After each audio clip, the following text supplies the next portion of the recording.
So I'm giving you a chance to share the One Night Show. We are now live on Facebook right now, and I'm giving you an opportunity to share. Yeah, it's One Night Show, 4 o'clock, y'all. And as time passes by, I see you not satisfied. Oh, I feel for my brother. Feel for my brother. And it's 4 o'clock. And guess what? I'm gonna play, you know what? Stan's Kids got a song. I want to play it. Yeah, I'm gonna play it. I'm gonna press the button. I'm gonna go in for 1 second. All right. Here we go, y'all. Once again, it's the One Night Show. I am Rock Logic. I have Stan Moss across the desk from me. Yes, sir. I got Mike Jones across the desk from me. And to my left is the super activist, Saundrea Coleman. And she's getting active right now. She's sharing the show. That's how it's going down. My favorite intern, she's hanging out in the corner right there, monitoring the show, making sure she's checking on the sound. She's like having a second engineer, really. Listen, guys, make sure you share. The more views, the more news, the more people this works out. And we got a special guest today, boy. It's going to be crazy. Giving you all a chance to share. Go to work, people.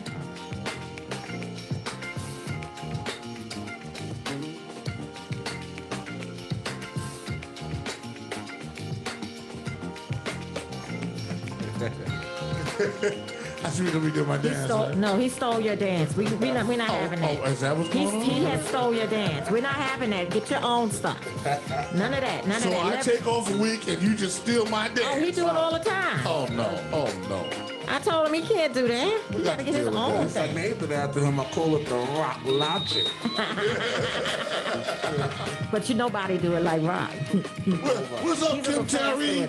Come on, baby, Kim Terry. Carmen Quiones. Listen, I saw you on your live the other day. Man, I saw that food in front of your building, and I heard you had a leak in the other joint.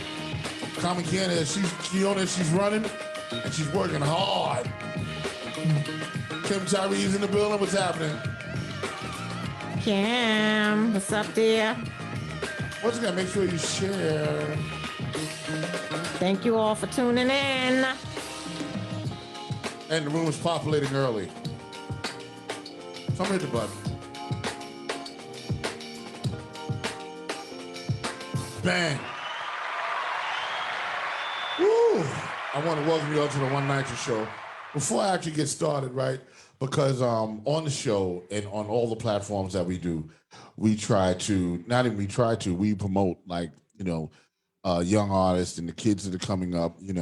It's a big thing for us on the show. It's a big thing for me to be able to support the younger generation, in their endeavors in what they want to do. And Stan's Kids, they've been rapping since they've been, like 3 years old. In the womb. I remember recording them when they were 6 or 7 years old, coming to a professional recording studio. And so they did a song, and I'm going to play the song while we're still sharing, because it usually takes a minute for everybody to share and for the room to populate. So give me a couple of minutes. I'm going to play this song for Stan's Kids. By the way, how is your son doing? Unfortunately, my son is still in the hospital. I'm going to be leaving here to go visit him when I get out of here. And hopefully he'll be home in a few days. But for those who don't know, got you. Sickle cell is rough. Really, really rough. It's tough. Word. Okay, you know what? Hold on, wait. He just alerted me to something. He said, yo, Rock, there's no camera. Hold on. Oh, sorry. Hold on, Diane. Oh, Diane. There you go. Now it popped in. There you go. There you go. Now it popped in. All right. Yeah. Thank you. My other engineer is like, Rock, there's no camera. You're not live. So give me a hot minute. I'm going to play Stan's Kid's record. It's really dope. And once again, we like supporting, the youth. So Yeah.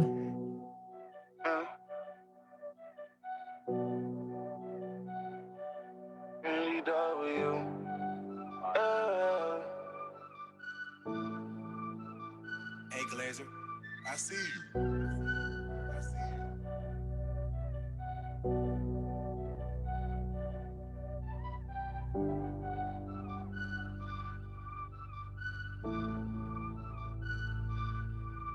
I cannot breathe, so tired of trying to be free. F12, what's wrong with police? It's cutting too deep now. Got your knee on our neck, so how you expect us to speak? This coming from deep down. Little mortal, I swear it's like war and we fighting for peace. Already down, so we beg and we plead. Face on the ground where I said I can't breathe. I ain't war in these streets, am I winning or lose? Until we get justice, there will be no peace.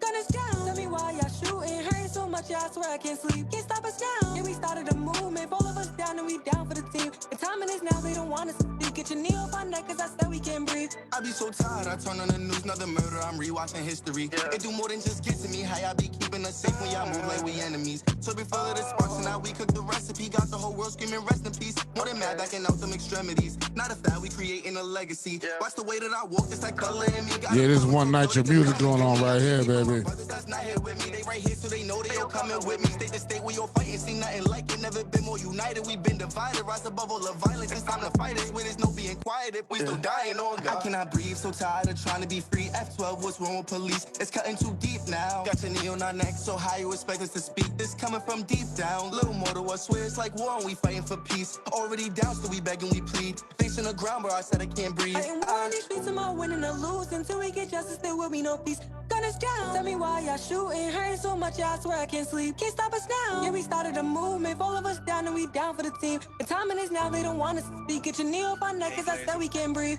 To think that I could get shot just wearing my skirt and my do-rag. My heart being heavy, I look at the cops like, excuse me sir, why would you do that? We just tryna live, but fight for our life. Don't know what it's like to go through that. No violence, but watch how we shoot back. Where it's time we designing a new path. Why? I'm kneeling, see how they did cap and they feeling like, why is this happening? Why? Took them 3 cops, let off 8 shots. I can imagine the tears in her eyes. Black Lives Matter, it's time that we gather. I'm tired of acting surprised. Gonna get there, it's gonna take us some time. Someday together we all. I cannot breathe, so tired of trying to be free. F12, what's wrong with police? It's cutting too deep now. Got your knee on our neck, so and this is the voice of our youth. From deep down, little mortal, I swear it's like war and we fighting for peace. Already down, so we beg and we plead. Face on the ground where I said I can't breathe. I ain't war in these streets, am I winning or lose? Until we get justice, there will be no peace. Gun us down, tell me why y'all shooting. Hurting so much, yeah, I swear I can't sleep. Can't stop us now. Yeah, we started a movement, all of us down and we down for the team. The timing is now, they don't want us to speak. Get your knee off our neck, cause I said we can't breathe. I cannot breathe, so tired of trying to be free. F12, what's wrong with police? It's cutting too deep now. Got your knee on our neck, so how you expect us to speak? This coming from deep down. Little mortal, I swear it's like war and we fighting for peace. Already down, so we beg and we plead. Facing the ground where I said I can't breathe. Word up. Yes, sir. That was incredible. And I did that, and I wanted to do that and sort of forego my time for what I did this week so I could play that song. So, Saundrea, what's going on? What went on with you this week? You're the super activist. What's happening? Yeah, as usual, my week has been busy and blessed. Monday, we had a Earth Week cleanup at our development, Homes, Towers, and Isaac Houses from 10 to 12. We partnered with the Isaac Center and another group of people, and we had, garbage bags and gloves. I really didn't do too much, but I did some footage. I believe I put it on our One NYCHA page as well. Do you know management called the center and was complaining that we were picking up garbage outside? No, I can't. That's how systemic they are. They actually had a problem with about 12 people all over the development just picking up debris on Monday. We were out there from 10 to 12. Sense. That's I'm ridiculous. sorry, it was a problem for you all cleaning up your own neighborhood. Wait, they don't clean up themselves. Yes. And they take it. Are you serious? Yeah, they had a problem with it. I mean, they got calls and everything. I'm like, this is utterly ridiculous. But The management had a problem with this. Yes, yeah. He said not only they Why ain't were we gonna out clean, there? nobody else gonna clean. Too. Yeah. So Wow, that okay. was one thing. Tuesday we had guilty, right? Yes. Guilty. Yes. You know, for me, you know, I've been doing USBLM organizing out there called Shoots Park since June 2nd.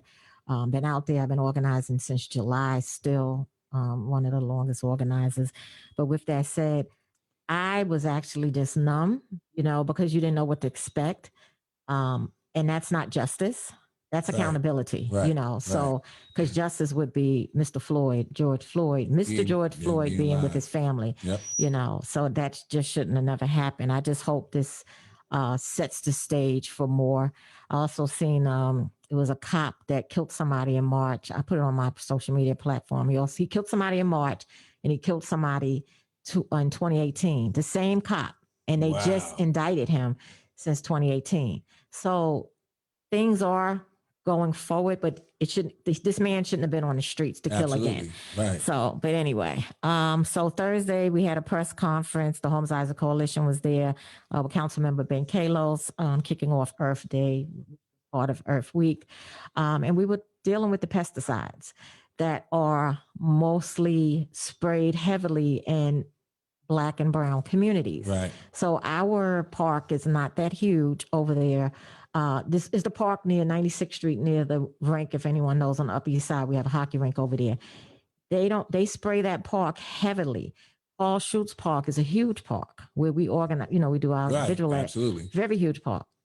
They spray more pesticide in a small park where Blacks and Hispanics use, and they're using that big park. Exactly. So that's a problem. So that was a big kickoff. And another thing with that, I believe I shared his press conference on our page.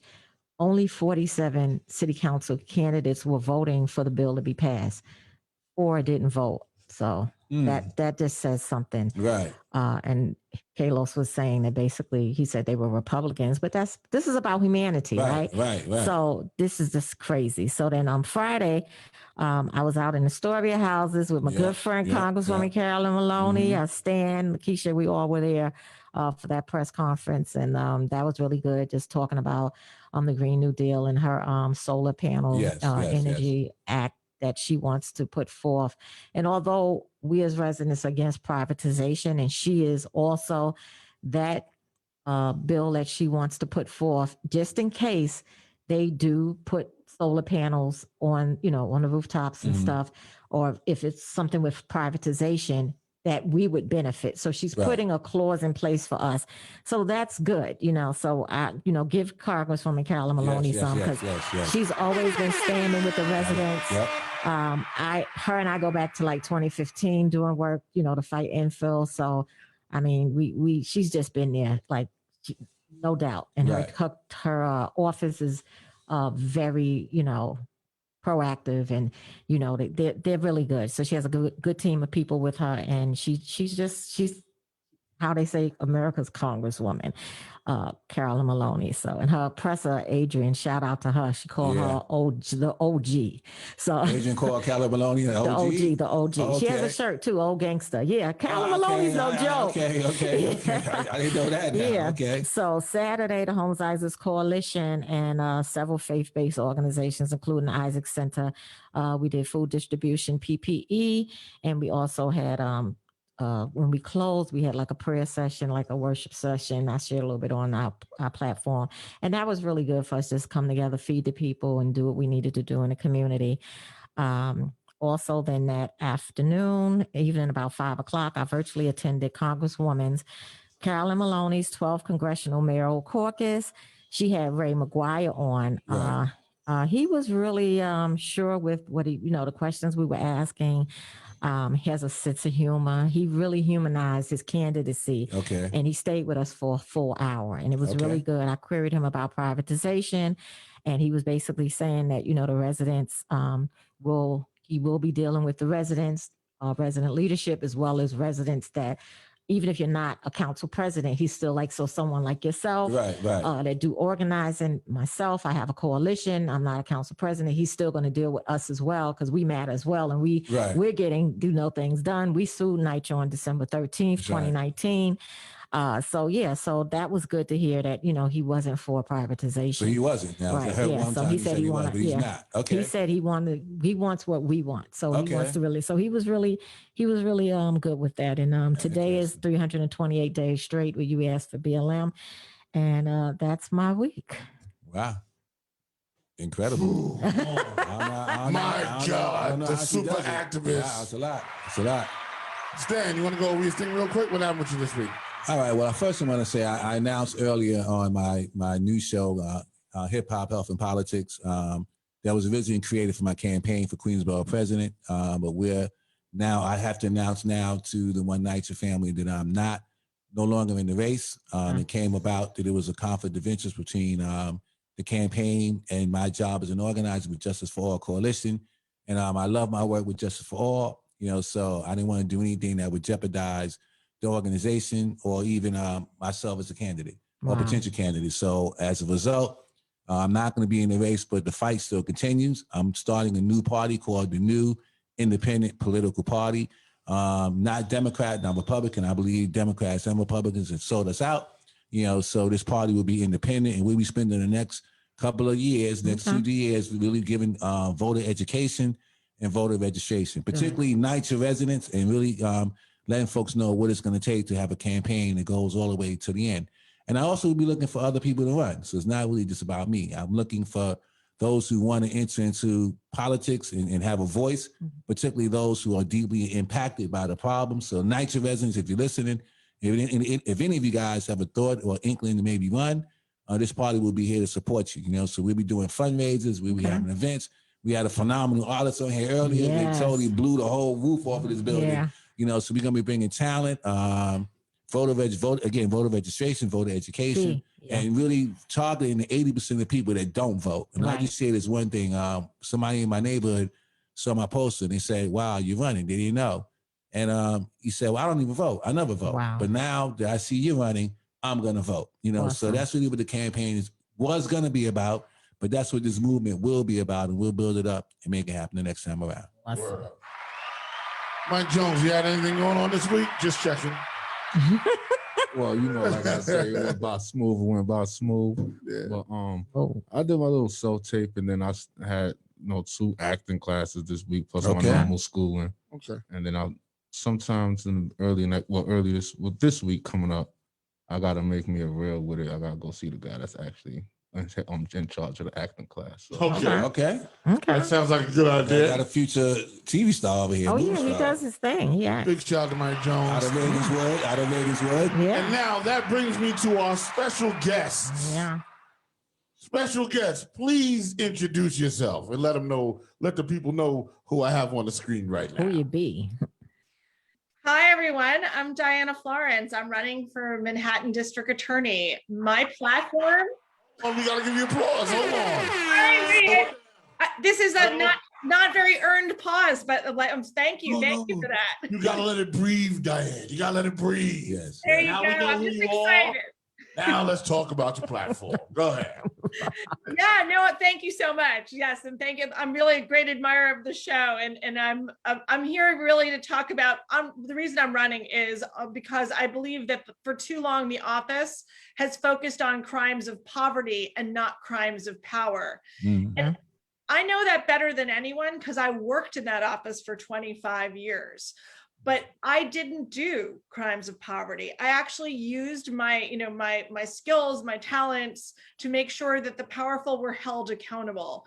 And particularly my focus is about regular, everyday working New Yorkers, people that live in NYCHA. I've done those cases, and I understand that if we want true criminal justice reform, we absolutely have to end mass incarceration. But if we stop there, and we don't hold the powerful accountable who've been stealing from NYCHA residents, from stealing from taxpayers, we're gonna be in the same place.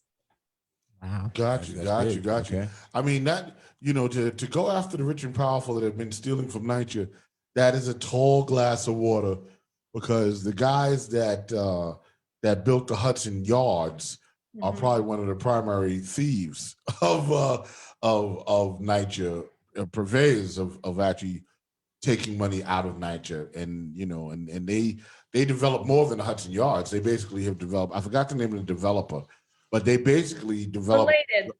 Huh? The Related company. Yes, the Related company. Okay. Yes, I'll probably never get a CPR class there ever again, but because this is how I actually know it. You know what I'm saying? But they, their money, was stolen from NYCHA. You know what I'm saying? So how do you go up against that?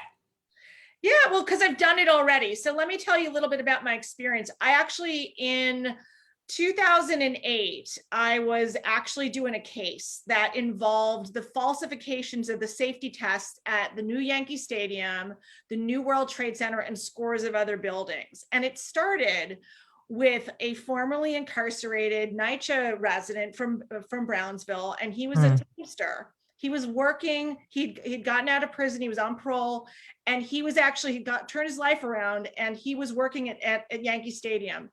And they accused him of faking a test. And I, at that time, I'd been in the office a long time. I'd done a lot of big cases, and they said, "Oh, here's an easy one for you, Diana. Just go after this guy," right? He faked a test at Yankee Stadium. This is terrible. The thing is, and you guys are savvy New Yorkers, would any of us schlep from Brownsville through Manhattan to the Bronx with heavy equipment and not do the test? I mean, if you're going to fake it, wouldn't you just leave it home? Yeah, 100%. Yeah. Right. Why carry the stuff? Exactly. Yeah, right. yeah. I mean, right. Because we don't drive. If he drove, it'd be one thing. We take the subway, we go up and down those stairs. Right. So forget it. So asking that's like one question, basically, without going into the nuts and bolts of the case, basically revealed that it wasn't this gentleman. It was actually at the very top of the company. They had created a fake software program that generated false testing. And it wasn't just in that project or even in just this company. It was throughout the industry. And so that case, which was known as Testwell and the concrete testing cases, really gave birth to this task force that I created, which was working together. Because if you're going to cheat, Saundrea, you're not going to be fair to Stan. Like you're going to cheat us all, right? That's Right. part of your business model. Yeah, that's kind of the deal. Yeah. Yeah, I mean, because think about it. We're all creatures of habit, right? We're not going to, simply like be, honest, like 10% of the time and 90%. We're either going to be liars or not. If I wanted to show y'all somebody, listen, Bernie Madoff, right? He cheated everybody, black, white, green, Chinese, didn't matter. Bernie was a cheat, and that was his business model. Am I correct about that? Exactly. If we want to solve racism, you just go right to fraud. They don't care what you are, what you look like. Right. Touche. I like that. Word up. Yeah. Racism done. There you go. We're united in corruption and fraud. So yeah, so what that case did though was showed me that, in other words, I worked together with public and private to kind of identify fraud and corruption, and it worked. We started to really go after different people in different parts of the industry, culminating, by the way, one of the last cases I did as a prosecutor was involving NYCHA, actually, and it was a tiny little case because it was basically the investigation. At that point, I had a lot of obstacles in order to do my work, but I'll tell you about the case because I think it will resonate with your listeners. This involved repairs. You'll be shocked to know that there's problems with repairs at NYCHA. I know this. I got something for you, by the way, but go ahead, keep going. So here's what was going on. This was a company that had a contract that they were supposed to do emergency repairs at NYCHA throughout the 5 boroughs. Okay. And it came across my desk as it's really weird. The same 5 people seem to be working in Staten Island and Bronx on the very same time for the very same day for the very same hours. So wow. That was weird, right? I mean, unless they have one of those things from Star Trek where they can beam back and forth, like probably not happening. I'm smelling fraud here, Diane. Yes, go on. I know, you're spoiler alerting. But it gets better because I thought it was simply just, okay, double billing or whatever. But when we start to look at it, what we found out is the 5 people that were simultaneously, fixing, toilets in Staten Island and cabinetry in the Bronx, which made no sense, right? Right. We're actually one of those annoying people on Facebook who check in everywhere. So what I found out is those 5 people like to go to they were going to Punta Cana at the very same time that they were supposedly repairing these things in NYCHA. What is that, a bar? No, they're saying mojitos are delicious. Love Punta Cana. Oh, no, wow. While they're working in 2 other places. Yeah. Okay. So another spoiler alert, the repairs probably weren't being done. At all. Absolutely. Yeah. So there was another level to it though, because that's what I was trying to figure out, right? Because I was starting to go to the apartments and figure out if I could, but ask anyone, would you remember what date if your toilet wasn't working in 2017? Not at all. Right. So it was impossible. But amazingly, we were able to figure out that some of the people, by pulling some of the payment packets, that they weren't actually the people, that were supposed to be working. They were supposed to be, some of this was painting work, and this was supposed to be done by the painters union, DC9, and yet they're not getting any of these contracts. The carpentry, they're supposed to be the carpenters. I worked a lot with these unions and they weren't getting it.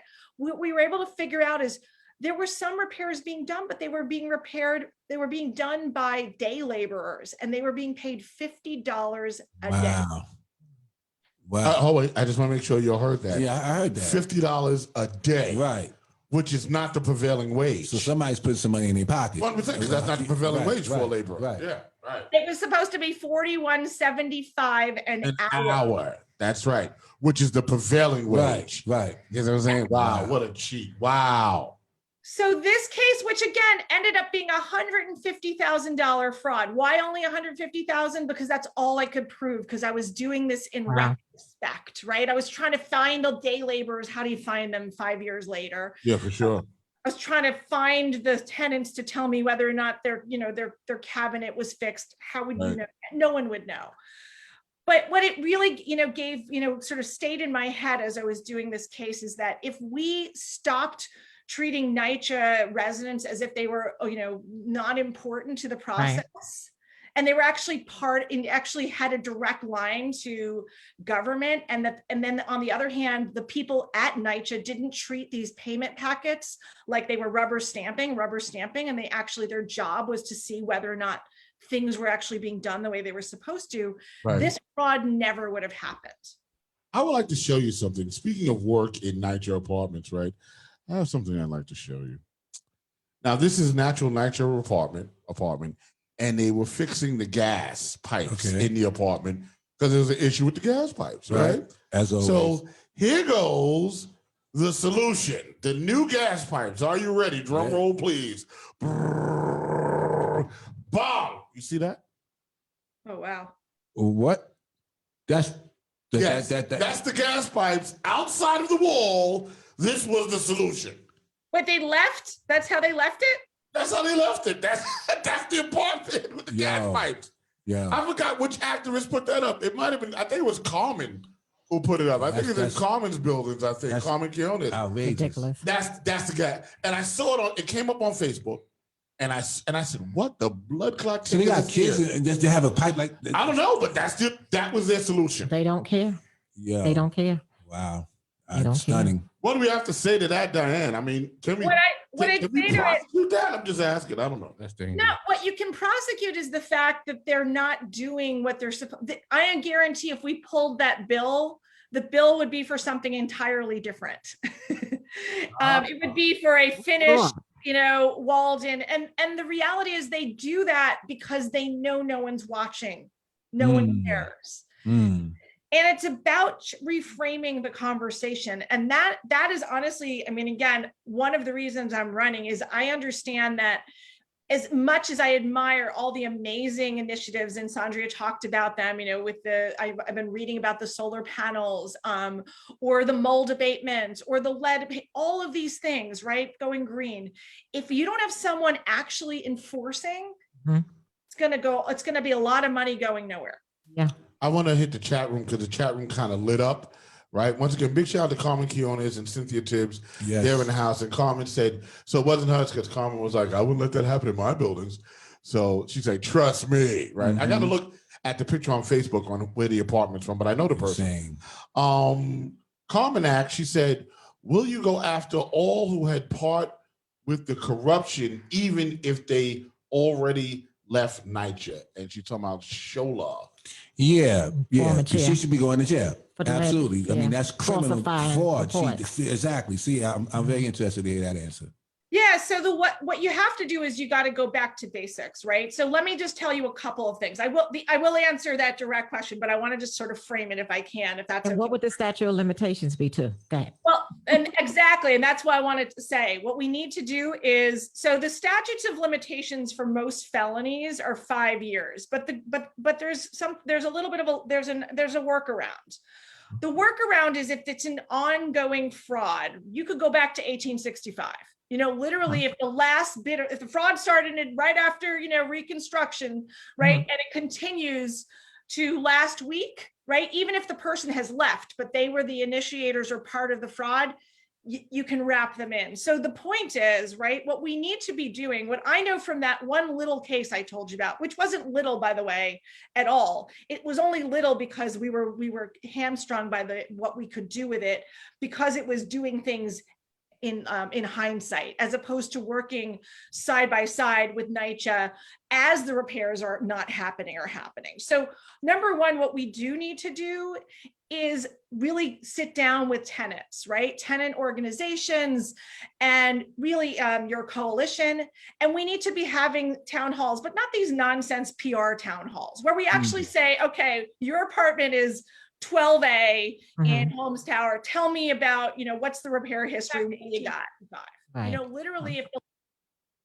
So number two, right? Then what we need to do is, now we know going forward, we all have our phones. We're all glued to our phones. We want every tenant to be documenting, use that camera, text, make a little file. And we want to have a partnership with you guys, because the reality is, we need to know what's going on in each of these apartments. Because even though Carmen said it wouldn't happen in my building, the thing is, you don't necessarily know, because unless you're going into every single apartment, you don't know what they've left and what they've done. And again, there's a whole disconnect. What happens, let's say, in Dykeman houses, and what happens when it gets down to 250 Broadway. And someone needs to marry those two.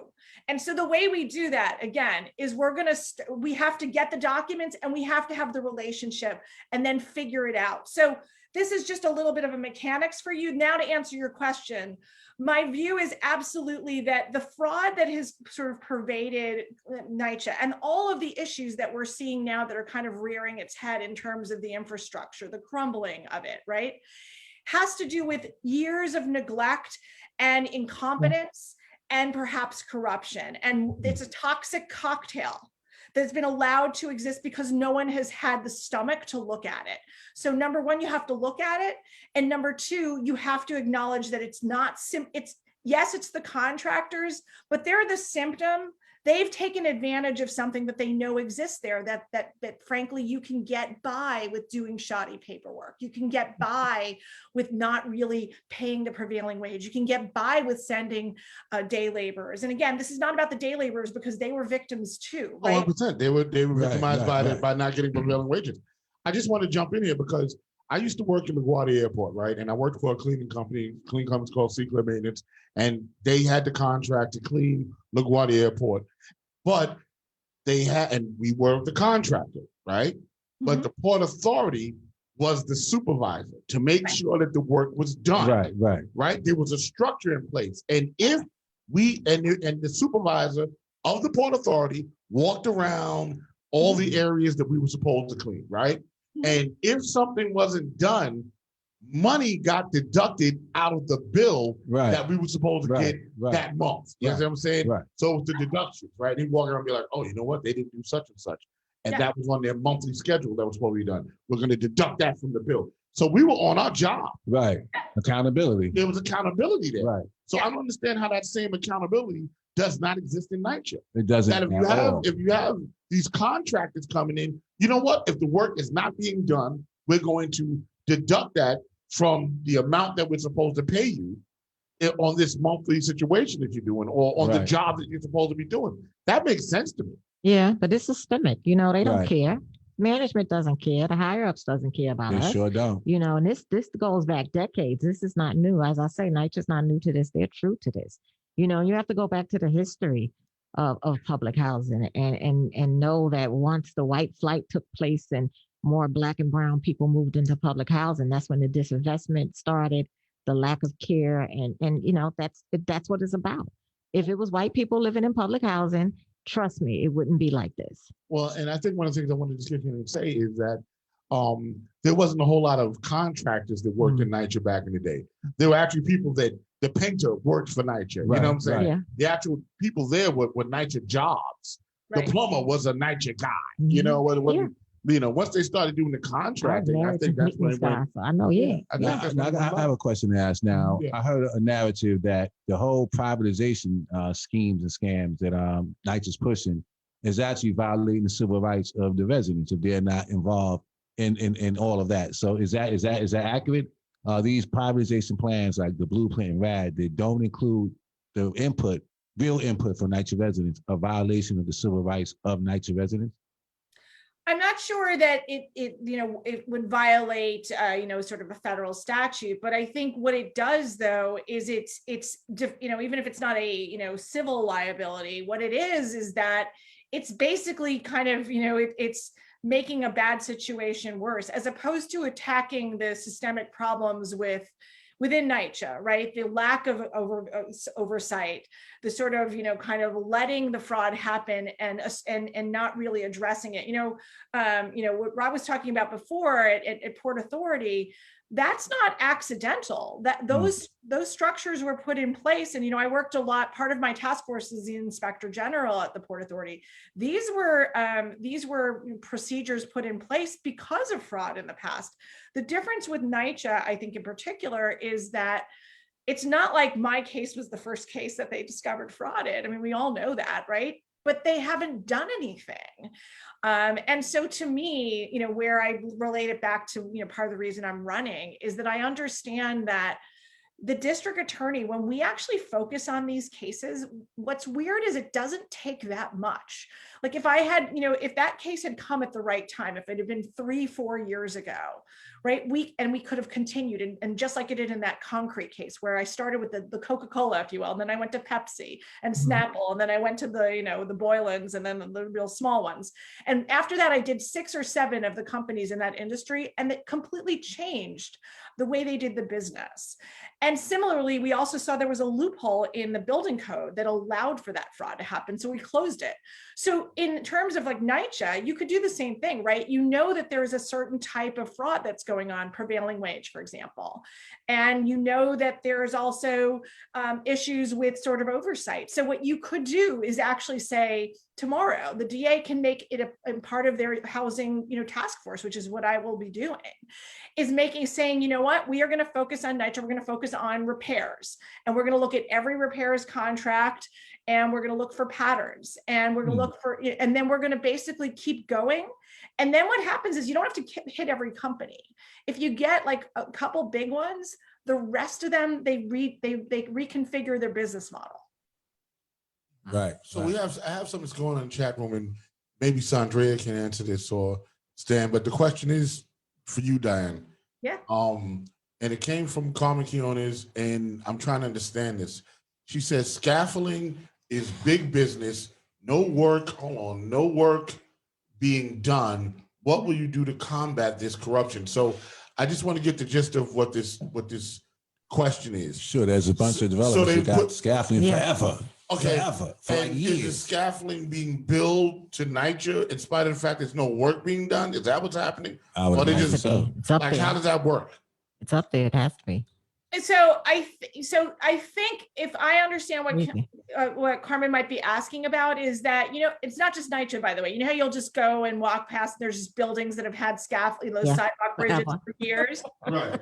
Right. So that has to do with the fact that they put it. So do you guys all know what local law 11 is? That's the law that basically says that you have to check the fronts of the buildings, or really actually all sides of the buildings, to make sure that the bricks aren't going to fall and kill Right, someone. the face doesn't fall off, right? Exactly.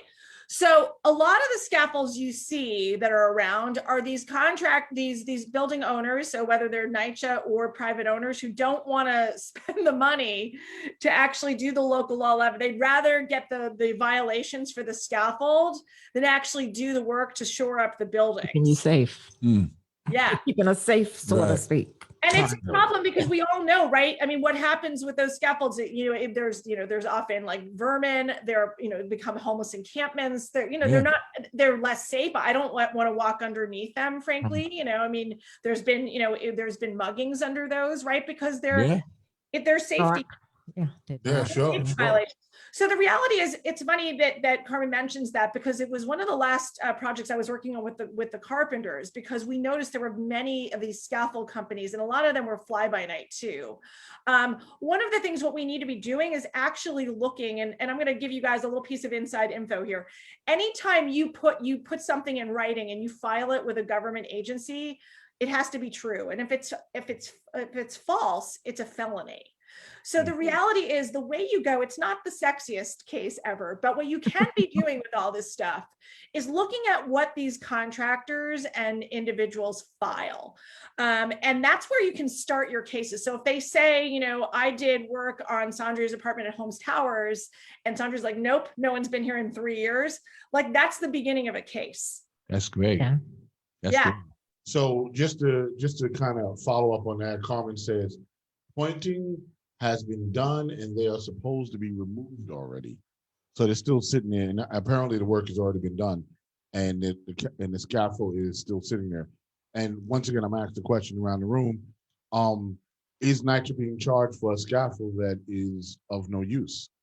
Understanding, I can tell you exactly, but my first thought would be yes, that there's money going out the door, for something that's not being done. So that's how NYCHA normally works. So if I had to take a fair guess, I would say that yes, that's a waste of money. Okay. And it's an eyesore. And it's an eyesore. And it's just ridiculous. Okay. I wanted to know, I just wanted to reiterate on that. Diane? Yeah. How do you feel about this? By the way, you're brilliant, by the way. I just want to let you know, like, you're really articulate, and you're not kind of on it, you're really on it.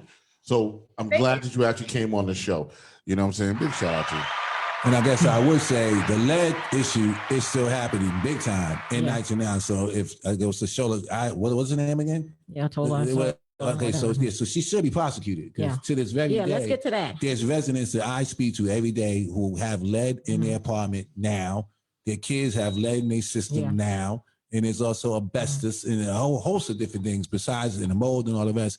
So she should be able to be prosecuted based on the ongoing conditions and the problems that are still happening.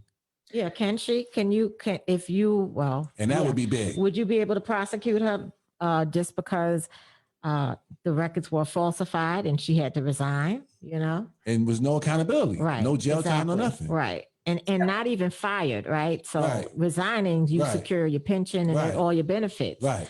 So they gave, they allowed her to resign like they do police officers. They go that qualified immunity too. He's with elected officials and is able to just get away with everything. But could she be prosecuted still? So Saundrea, if you remember that you and I first spoke in, I believe, early December, and I was so outraged because it related to lead paint. And do you remember that what it was an article in the city that revealed that DOI had done this massive investigation. Whistleblowers came forward. These people, they were pressured by management to falsify lead testing inspections had been done when they hadn't been. And I remember waking up that morning and reading this article and being beside myself because all they did was issue in a report. And the report is basically good for your birdcage. That is utter crap. And so the reality is, yes, what we need to be doing is looking this lead paint thing. Kids are continuing to be poisoned. Yes. And one of you guys said this before. Look, if they look like me, they would not continue to be poisoned. We'd be like with the pitchforks and the torches at 2 Right. Broadway. Absolutely. Listen, y'all So- get the Capitol. I'm just saying, y'all get down. I ain't mad at that. I mean, listen, it's your kid. I'm a mama, right? You see, don't believe that picture. My kids are 20 and 16, but let me tell you, this is how I love to think of them though.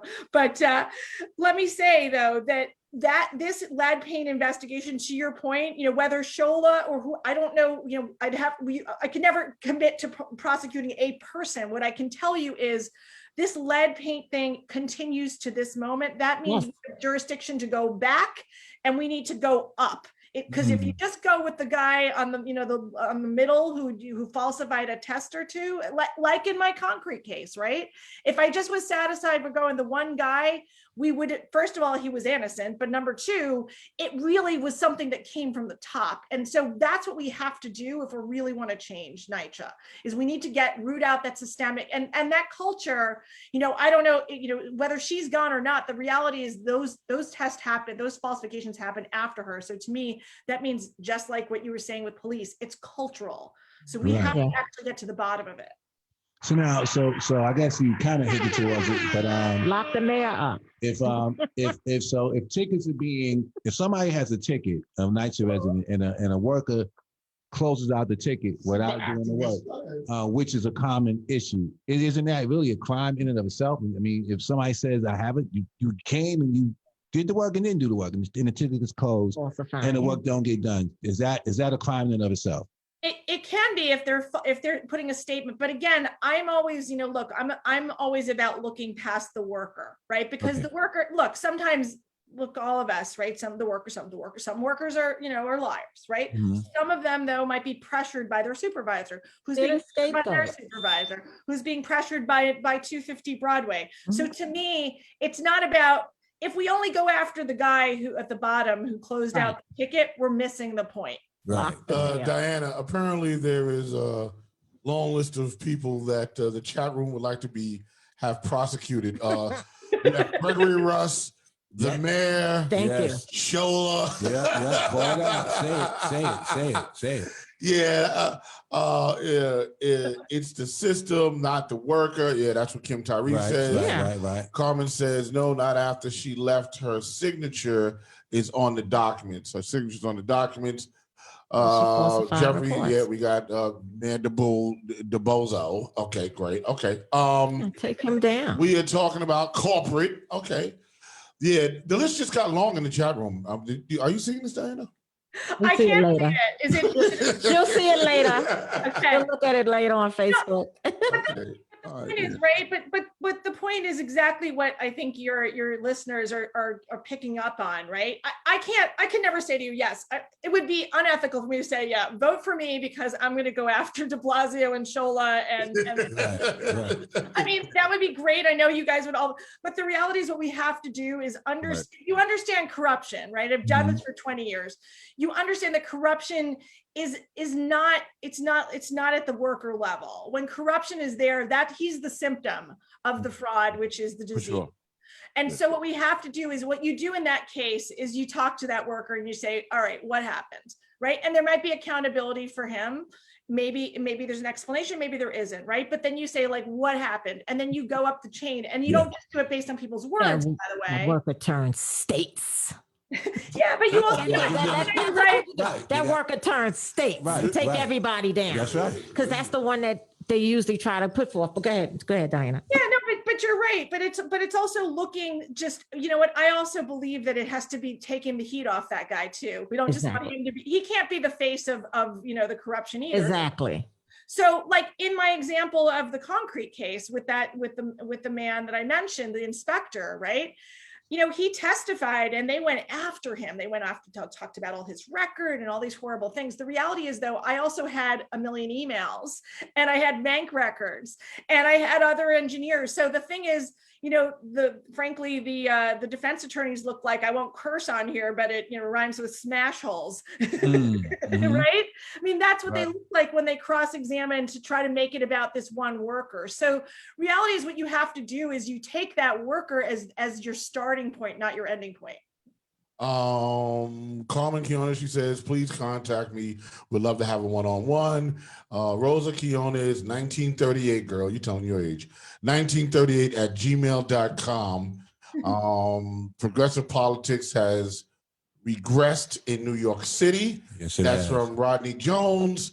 Cynthia Tibbs says Scott Stringer has done 12 audits on NYCHA, which have gone absolutely nowhere. That's right. We don't need another task force unless you are going to follow up with results. This is happening in the room right now, Diana. Anything you want to talk about? So let me ask you something, Diana. Sure. So there was an investigation She said, done. not my age. The City of New York DOI, Department of Investigation, Margaret Garnett, Commissioner, and this investigation was done and it was for immediate release on December 10th, 2020. So not too far back. Yep. And it was a report on DOI issues, report findings. The New York City Housing Authority violated lead-based paint abatement regulations since at least 2013. So this report is 170 pages long. And do you know what's going on with this? Like, they have the findings, they have their facts, they did an investigation. What's next after this? Because this was months ago. Right. Well, it was very clear. That's the article I referenced. It says no criminal charges. That is a crime. That Right. There you go. is unbelievable. Right. And writing reports is BS. You cannot simply do a report. Now, I will also tell you, by the way, there's nothing stopping DOI from doing a case and writing a report. We did them all the time when I was there. So this is a cop-out. I don't know what that's about. To me, talk about transparency and accountability. Why weren't there? That is the question I want to know. Why weren't criminal charges? Because once somebody's charged, and then people will change if they knew they could actually be held accountable, and we need that, because that's the most unaccountable, corrupt syndicate organization that exists, period. And people are dying. And what's the purpose of doing like a report and an investigation with findings and there's no accountability? It's like no teeth. Right. So that makes teeth. no sense. It's just ridiculous. Yeah. And Right, this, it's like when they always say, so we're going to look into that and we're going to start a task force or whatever to lollipop you. Maybe because the mayor is actually at fault, right? He puts these people in place, and these are people he hired and put in these positions. Well, here's what I know, right? From being the boss, right? From being the boss, guess what? It's your fault. Right. Whatever you do, whoever you hire, guess what? It's your fault. Right. That's at the end of the day. You know what I mean? You can't go, oh, it wasn't me. No, it was you, because you are the catalyst. Right. Right? You're the catalyst. So yeah, I mean, it starts with the man, 100%. And this is why, look, I'll also say to you guys, I mean, putting it back to, my race, there's a lot of people in my race. There's a lot of people with a lot of different, experience levels. And even some of them talk about housing. But I will say to you, no one has done the work that I've done, and none has delved into it. And I want whoever you all vote for, I hope you all vote for me, but I'll just say to you, you need to demand from your district attorney that they're not simply going to talk about, the retail criminal justice reform, which frankly, we're all saying. Everyone wants police accountability. Everyone sees drugs as a public health issue. All that stuff is exactly the same. Really, I think if you really want to help, make this city better, and particularly NYCHA residents, we need to start really going after corruption wherever it lives. Yeah. Would you, as a district attorney, because we know we have a lot of issues with policing. I'm a Black Lives Matter activist organizer. And you remember in June and still going forward, it's been, some abuse. The kettling, which is just crazy when they box the people in and start plucking them out. But how would your office have something set up for Manhattan to prosecute police? Because I know your cases would actually come from police. So, y'all work so closely. How can you assure us as a district attorney that there would be, of course, integrity there and no favoritism, Yeah, well, it starts with actually doing, again, I created this model, and it's very transferable to, police abuse is a crime of power, right? It's an abuse of power at its core, whether it's lying on the stand or much worse, right? Test lying or, killing or injuring someone, right? Or falsely arresting them, right? So any of those things are crimes of power.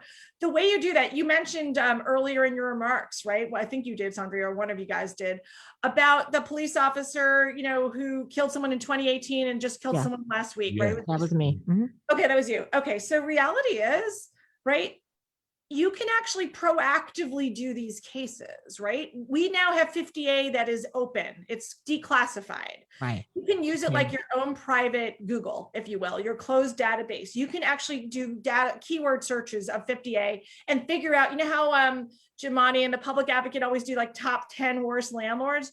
We could do the top 25 worst cops, right? And then do proactive investigations. That's very interesting. On those guys. Yeah. Right? These are things you can do, number one.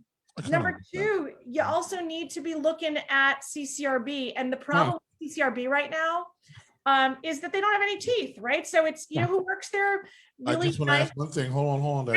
What is, I have to do it because I don't know. What is CCRB? Oh my gosh, I'm so sorry. Thank you for jumping in. So the Civilian Complaint Review Board. Okay. Now everybody else knows. Okay, cool. Yeah. Yeah. So what happens is if you want to make a complaint about a cop right now, you go to the CCRB, which started under Dinkins, and it's a great idea.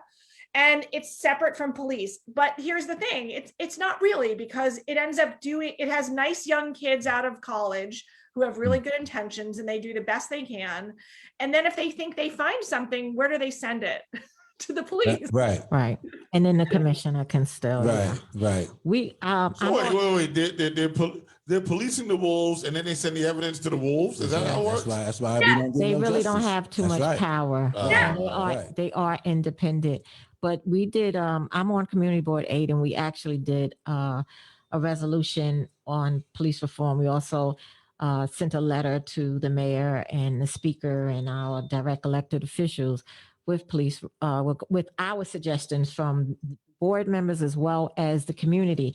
And one of our points, and I'll actually send you and share with you the document. It's public now, but we spoke about CCRB because I come from law enforcement. I used to supervise payroll for NYPD, and I know that CCRB does not have, like, the police can say, or they can call for, let's just say hypothetically, the 20th precinct. I'm gonna just say that they need some records, documents.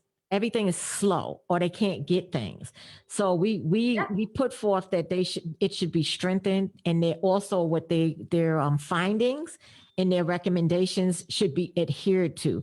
So whatever they suggest, that it should be that. It shouldn't have to go to the police commissioner to kick it back down. I agree, but I have one. So I'm going to do you one better, though. I think that, and my proposal for police accountability is, we have the prosecutor. The reason that we're so powerful, right, is we have a magic subpoena pad called the grand jury subpoena process. So what we're going to do under my police accountability, we're going to have a partnership, an MOU with the CCRB, so that when you go to the CCRB and say, police officer so-and-so beat me up, we're going to know immediately if it happened in Manhattan, and we're going to investigate together. We're going to supervise, and we're going to use our power, because you can't just blow off a grand jury subpoena. And then we're going to be transparent about it, because the reality is, you know what? Lots of things goes to CCRB. Some things are founded, some things are not. We're going to do the investigation. If we think there should be criminal charges, we're going to do it. If we think there shouldn't be, we're gonna publish that there were this many we didn't think it should be. And if there are cases where, and this is the real kicker that makes me different, by the way, if there are cases where we think there should be, we feel it in our bones that there should have been, but the law hasn't kept up with the way we understand, what accountability is in 2021, right? We had up in Rochester, no indictment. It wasn't because Tish James didn't do a good job. We know she told us, but that law is not covering it. Then we need to, there's no one better to write the loopholes, close the loopholes in the law, to partner with the legislator than the DA. I did that when I wrote Carlos's law, which closed a loophole and is pending and hopefully will pass this year, that will make sure that companies, if they kill a worker, they're not going to pay maximum $10,000. That's a loophole I saw because I did a case where a company killed a worker, and that was the maximum I could punish them. This is what we can do. We can actually, you can use the DA. It's about breaking these silos. I'll just bring it back to you guys. the reason that all the corruption has happened, reason why NYCHA residents are suffering is because all of this has happened in the NYCHA bubble, and no one was looking. And so when we pop that bubble and the DA is involved, and NYCHA residents know they can come to the Manhattan DA's office and say, here's what's going on, and we're going to do something. Honestly, it's going to be a new day in New York. Qualified immunity too. Yeah. We see that, one second, we see that it was, taken away, abolished, or for police officers, but they still, elected officials still have that protection. Right. Corrections still have that protection. We just seen something recently how corrections are lying on their reports, and we know what unfounded mean. Unfounded is that they couldn't substantiate a report or the allegation. But if you're not getting the cameras or the evidence from the police, it's going to be unfounded. Absolutely. So, yeah. You're right. We have to do real investigations that the public can trust, right? Yeah. We have to say, look, we looked at the video and it wasn't there. Or we have to say we couldn't do it because the video was missing, right? Yeah. These are things, until we, the public, know what's been going on, and it's not going to Transparency. Yep. I got to tell you, in Carmen, she's like, contact her. Her email and stuff is inside of the is in the chat room. And as I peer into my phone, and I see it is 5 o'clock and we're about to be done, but my phone, what I'm seeing through text, here's what I'm visualizing. I'm seeing pitchforks and torches in the dark right now. Like they're coming up the hill to burn down the village. I mean, it's like the list gets long. It's like, so what about fraud in the DOE and the chancellor? And it wow. This was we was an exciting hour, by the way. We have to give more time to this subject. I'm always happy. Look, I'm happy to come back. I have done it. We'll talk, Diana. We'll talk. Fraud's my favorite thing. Well, how do people donate to your campaign? So go on my website, diana4da.com, DIANAFORDA.com. I'm so psyched to tell you I got #1 on the ballot. So just remember my name, Diana like the princess and Florence like the city. Oh, wait, why do you have #1 on the ballot? Was it an alphabetical thing, or it's just that you're dope right now, like it's happening? What's happening there? Just a lottery. I never win those kind of raffles, but I did. Yeah, the ballots are funny. Yeah, so that's good. Okay. That makes a difference. Mike Jones, who's been quiet the entire hour, has a question for you, Diana. Big Mike, what's up? Let's hear you loud and clear. Yes, Mike Jones, go. Nah, Ask the question with power, go. Trust me, because I agree with all the accountability that the police should be blamed for all the actions that they do, the wrong actions that they've been doing. But what about the correctional officers that's in the prisons as well? I mean, what's their accountability? Because be honest, I know it's a lot of abuse that's going on in prisons in there, but you don't even see that on the news. Well, I don't see that on the news as much as I suppose. But we know it exists. We know it exists. I gotta send you an article, something that just from came a out the other criminal day. justice major, right? You're a criminal justice major, right? Okay, so go. But I want to know what's the accountability on the correctional officers? Like, how can we get that to be put out there that all these prisoners that's being abused and tortured by these correctional officers? Diana? Well, part of it is really making sure that, again, that we are using all the tools in our toolbox. So in Manhattan, remember, so every borough is different. So in other words, if a prisoner, for example, on a Manhattan case is abused at Rikers Island right now, that is a Bronx case. So we can't actually do that. That said, the way I would sort of say to attack this is kind of how I did wage theft, which is wage theft. Sometimes a guy works on a job in Manhattan for 2 days and then 3 days in Brooklyn. You don't want to simply say, well, he gets a free pass because I can't do the Brooklyn case. You got to work together with the DA's offices. So for me, when we talk about corrections, just because of the fluidity of where people are housed, what we want to do is do a proactive, coordinated investigation across the 5 boroughs. It's not as hard as it seems, but I think it starts with, Mike, to your point, is that there needs to be the message that the time of being able to sort of sweep things under the rug and sort of rely on the fact that, we're in power and that you're not going to be held accountable is gone. None of us should be above the law. And that's what we need to start with. Still have qualified immunity. It seems like when they go to prison, they get forgotten about. Yeah. And the prison system is about the 3 C's, care, custody, and control. That's what correction officers That's what they're kind of governed by. So that's what they're responsible for. When does your race come up? When does your race come up? Diana? June, it's, Bodies. You're in June. yeah. Everybody. Everybody. Wow. No ranked choice voting though. No ranked choice voting in mine. So it's That's simply good. That's winner good. takes all. Yeah. Oh, okay, Winner great. takes Well, all. Okay. well, listen, good luck to you. I wish it was like that for the mayors. If you get, Yeah. keep in contact with Saundrea if you want to come back on or whatever. We can get an update on how your campaign is going. Matter of fact, how is your campaign going, actually? It's good. I just got my 17th labor union endorsement. So I'm Okay. really Okay. excited. Yeah. All right. Fantastic. Talk to Saundrea and, good luck to you. And I tell every potential candidate that comes on the show, I go, listen, I'm gonna have you on speed dial because you on my show. Okay. That's right. You on the One Night Show. I gotta be able to call you and be like, Dana. Something happened in the project. we need accountability. Yes, Yeah. that's good. Listen, Saundrea has my personal cell phone. I mean, you can share it with anyone. I am very responsive, and you'll learn that about me. And I'll say to you early in the morning too, because I was getting those 8 o'clock texts. I'm an early bird. Calls. Yeah. She's up Yes. early. That's good. That's And good. honestly, I'll leave you with this too. Any NYCHA, we actually in Manhattan, we actually have jurisdiction over all the NYCHA because of 250 Broadway.